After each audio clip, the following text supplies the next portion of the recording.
Hi, welcome to video number one. Today we're going to be talking about my travels to Ireland and a couple of tips relating to traveling in Ireland.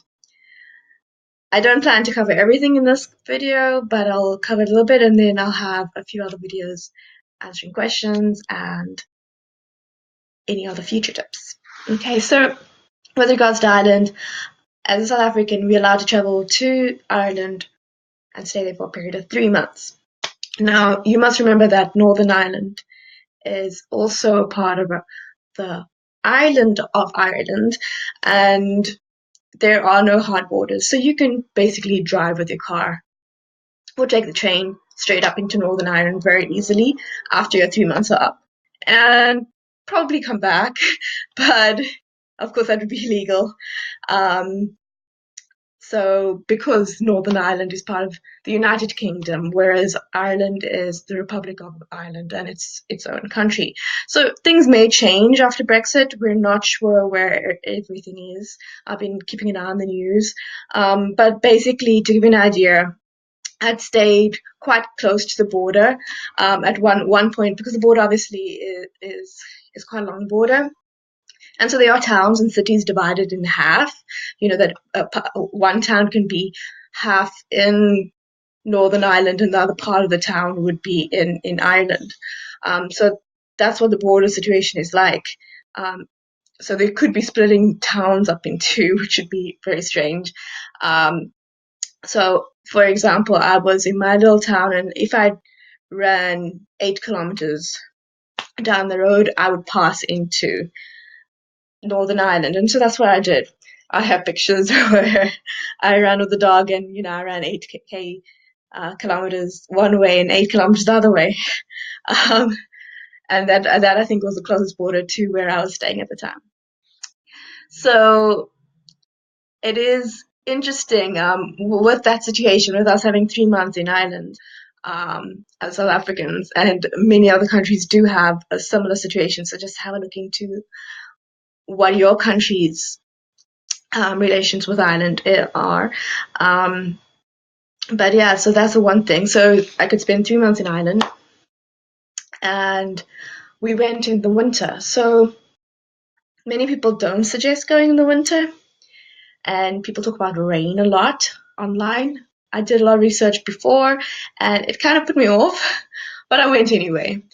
And I started out in a town called Drogheda, which is actually the spelling is Drogheda, but it's pronounced differently in Irish Gaelic. So I've that town I found it would rain once a day at least, but in Dublin I found that Dublin probably had the best weather. It wouldn't rain every day. It would be quite sunny. Um, and the winter wasn't that cold this winter. But in general, it's a pretty temperate climate out here. So um, you're looking at temperatures usually staying above zero in the winter. But this winter was pretty good. So on Christmas Day, we had like 12 degrees Celsius. So we went swimming. So in general, we've had temperatures above 10 degrees most of this winter, which is pretty decent, I think. So we could do quite a lot. We saw most of Ireland and we didn't have rain on those days. Um, Sometimes we had grey skies, but Ireland is beautiful. Um, Green grass everywhere. Um, so I really, really enjoyed all the scenery, the castles. I really suggest that more South Africans visit Ireland. Accommodation can be costly, but I found ways around costly accommodation. I did house sitting and pet sitting through trustedhousesitters.com. And depending on the types of animals you'd house or pet sit for, house or pet sit, cats are the easiest. So if you get a cat's education, you can leave them for a long period of time, just clean the litter and feed them, twice a day. So I think, that's definitely a tip is house sitting. There's obviously couch surfing. Airbnb is very useful. And you get to see quaint little towns and you get to experience real Ireland.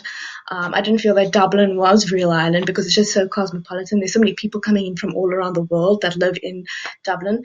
Um, But yeah, there was, going to the West Coast, I think, was, and having a farm experience was really, really interesting. I would definitely suggest um, that. So definitely try out pet sitting, couch surfing. People are just really, really friendly, and pubs are the thing. Um, in Ireland, people are friendly. There is Irish time, and apparently it's a little bit slower even than South African time.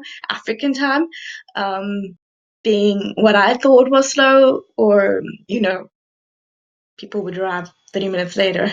But in Ireland, sometimes the bus, people, you can wait a day, and you know sometimes things don't turn up, or people don't get back to you when they say they're going to, so you just keep following up with them. But in general, they're just very friendly.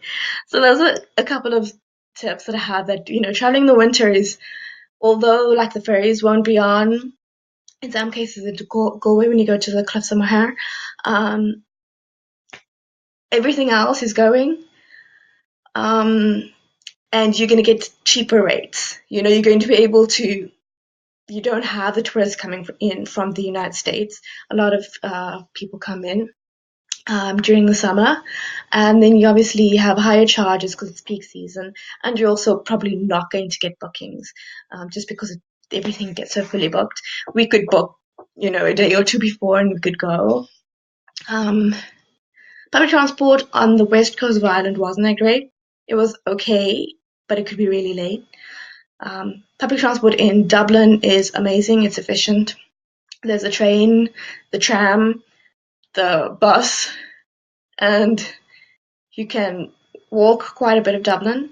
So, and of course, there's ferries in some cases. So it's pretty decent. It's really easy to get around Dublin. The cost, I take it from one side of Dublin to another. It could be like €3. It could get costly on the train. That is, buses are usually cheaper than the train. So yeah, that's a little bit about Ireland, and I'll come back to you with some more information. But I'll put those links to some of the websites, Airbnb, um, and of course, you use hostels.com, trusted house sitters. Um, those could really help you couchsurfing. Um, just make traveling a lot cheaper and easier for you. So goodbye, and let's chat again. I'd love to hear your comments. Goodbye.